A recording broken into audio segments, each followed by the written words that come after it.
Most everyone knows what Brett Favre did on the field, yet few know of his impact off of it.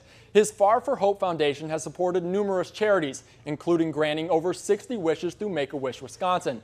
While giving back, the former Packers quarterback built a special bond with one inspirational little girl that suffers from a rare and incurable brain disorder called Alexander's disease.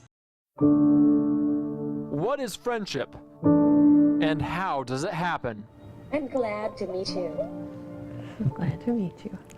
Is it a chance event or a series of moments for two people from very different walks of life? One, a little girl from Neenah, and the other, a football player from southern Mississippi, formed a special bond in a single meeting. I think there's a purity and a genuineness about her that just touches people's hearts. That was great fun.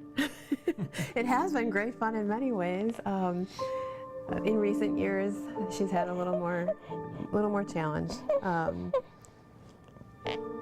Some slowing down of things. The first few years of Anna Welentowski's life were filled with uncertainty and concern. At age 6, she was diagnosed with Alexander's disease, a rare and incurable brain disorder that affects the cognitive process and stunts growth. Emotionally, mentally, as a family, I think there's a slow acceptance, or there's acceptance at each stage, or there's recognizing, oh yeah, that's really what's going on. Her parents, Jeff and Jennifer, struggled to keep pace with their lives in a dance of joy and sorrow as the rhythm constantly swayed. That first year, she was in the hospital 19 times between emergency and inpatient visits to figure out various things. We just really kept managing life.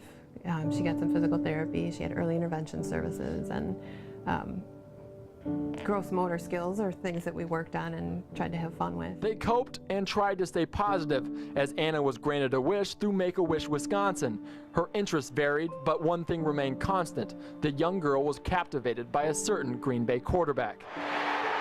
I wasn't necessarily a huge fan of the Packers or Brett at the time, but whenever I'd have the game on for some reason, this was even before she got sick, she was always real interested. Well, where's Brett Favre? Where is he? But even with the Brett Favre meeting scheduled, joy or excitement was simply outweighed by the reality of their situation.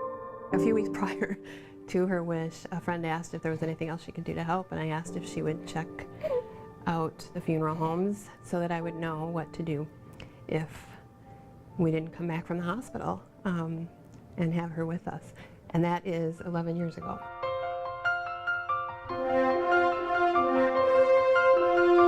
He seemed very, very genuine. He seemed very humble, obviously very focused on Anna, and just really enjoyed interacting with her. They did quite a bit together.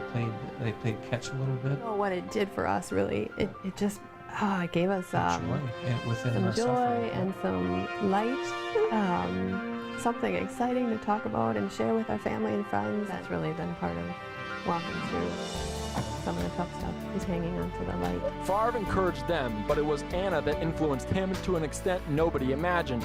3 years later, it was the sick little girl that was comforting her friend as Favre received a national award for his contribution to the Make-A-Wish Foundation. Try not to get choked up.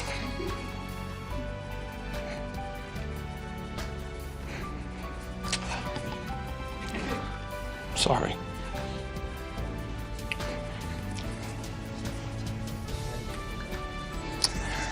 Anyway.